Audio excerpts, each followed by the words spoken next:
Hello, my name is Elizabeth Betts, and I am the current band director at Maysville High School in Maysville, Missouri, which is very close to St. Joe in the northwestern part of Missouri. And today I will be presenting on the social identity theory. The social identity theory is a person's sense of who they are based on their group memberships. We exist in a variety of groups that essentially make us us. Henri Tajfel and John Turner were sort of the brains behind the social identity theory. As social psychologists, they were interested in seeing how people interact and exist, particularly through intergroup conflict. Social identity theory states that the in-group will discriminate against the out-group to enhance their own self-image. So here we have sort of our in-group versus our out-group.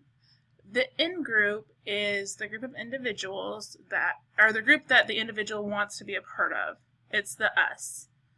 The out-group is the group that the individual does not want to be associated with, and that is the them. Right here, there is a clear distinction of the groups based on favoritism and derogation. Here are some examples that you might be familiar with of in-groups and out-groups.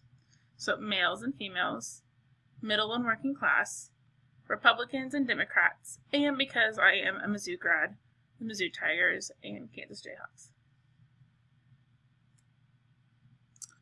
In Tajfel and Turner's study of an integrative theory of intergroup conflict, they broke down social identity into three separate components. The first one being social categorization. This is where the individual decides which group that they belong to. And keep in mind that they can belong to multiple groups at the same time. Once this cognitive process is complete, the next process begins, which is social identification. This is where the individual determines how compatible they are with the said group. They have to make sure they fit in with the norms of the group to see if they should join. Once they do identify with the group, they develop an emotional significance that their self-esteem learns to depend on. This in turn leads to social comparison. Social comparison is where the individual starts making comparisons between the in-group and the out-group to enhance their own self-esteem. And this is where some of the prejudice and discrimination can take place. In the cognitive process of social comparison, we see that the prejudice and discrimination starts taking place because we ourselves as humans are competitive at nature.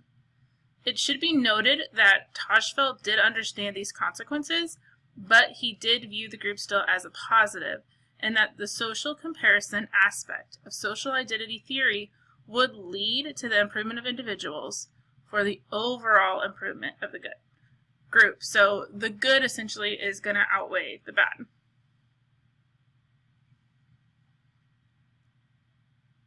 How students learn through social identity theory. So the tendency to put people into categories is just a normal cognitive process in itself. So that's one way the students learn. And through categorizing, we are able to learn things about ourselves we didn't know we essentially could do before. So we find our group and we start defining who we are based on their behaviors and their norms. And we start adopting their identity and learning new things. So, for example, you enjoy music and you start associating with the high school marching band. That becomes your category and your identity. And through self-categorization and self-comparison, you start becoming who they are. You have the same values.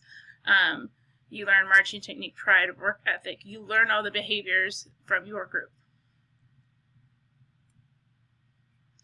Social identity theory in the music classroom. So when I first thought about this, my mind immediately went to those people who are in the ensemble versus those who aren't in the ensemble, because I think that kind of describes this in a sense anyway. So the band members kind of or choir members or whatever music ensemble, performance ensemble it is, they view themselves as the in-group and everybody else is the out-group. They have their own things that they believe are better about themselves than the others do. But that didn't really fit with the classroom setting and how people were supposed to learn as well. So I kind of ended up breaking it down to within the ensemble, so sections and voice parts, and kind of having a quest for who's better or who is the best in the group.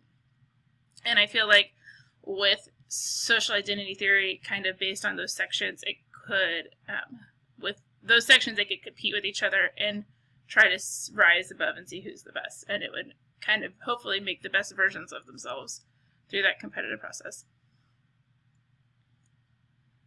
So curriculum and instruction with the social identity theory classroom. Curriculum, in my opinion, would still kind of have the same aspects that you see now. So large ensemble music, chamber music.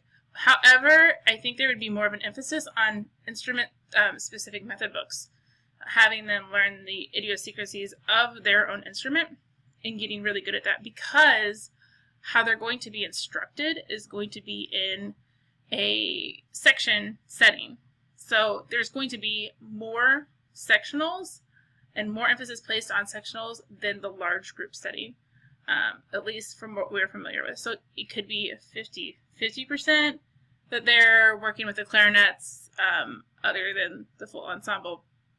But when they are in their sectionals, they are learning more specifically about their instrument and creating the bond that that group should possess. Those sectionals could be student-led, or they can be instructor-led. I don't think at this point it really matters, but creating that bond of who they are and learning from it is the most important. Assessment and the social identity theory classroom is important because it's based off the section and not individual grading. So I think the section as a whole should be responsible. Either 100% or 95% of their section carries their grade. And that can be done through pass-offs or check-offs that the group needs to do. I think it would be smart, instead of having a A through F grading scale or percentage grading scale, it would just be pass-fail. This way that there is a little bit of flexibility within the grading system. In addition to that, I do believe that the grading should kind of be a public thing so that the students are able to compare that with each other and maybe help motivate their sections and kind of create that self-esteem enhancing factor within their own groups, and maybe the competitive nature of the assessment would lead some of them to work a little bit harder if their group was not as far along as the other groups. So to kind of wrap this up, the social identity theory is, again, the person's sense of who they are based on their own groups. And there's the in-group and the out-group, so the us versus them. There's 3 different components to that. Deciding, for social categorization, deciding what group you belong to. And then social identification, which is determining if you are compatible with that group. And the third one is social comparison, and that is when you start making the comparisons between the in-group and between the out-group. So that's where the prejudices are made, that's where the discriminatory stances are made, and that's kind of hopefully making the groups better in the long run, is what Tajfel was hoping for. If you have any questions about anything, feel free to ask me. Again, my name is Elizabeth Butts, and this is on social identity theory. Thank you.